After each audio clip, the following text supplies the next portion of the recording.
Hello, what's up guys? Welcome back and you are watching my YouTube channel Technical World. Today in this video, I'm going to show you how to fix Airpods keep disconnecting during calls from iPhone and iPad after the updating of iOS. Before start, please don't forget to subscribe and also press the bell icon for latest video notifications. Let's start the solutions. Tip number 1.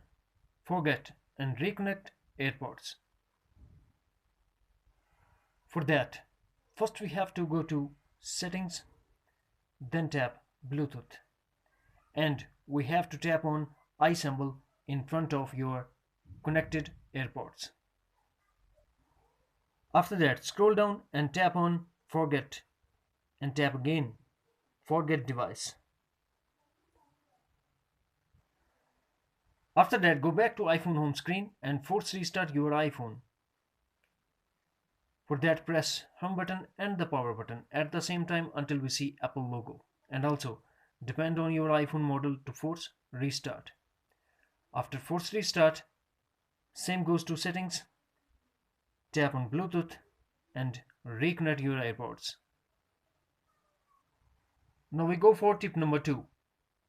Turn off automatic air detection. For that, first we have to go to settings. Under settings, tap on Bluetooth and tap on I symbol in front of your connected AirPods. Next we have to turn off automatic air detection. That's it. Friends, if you found this video helpful, then please like and share as well. Thanks for watching. Take care. Bye bye.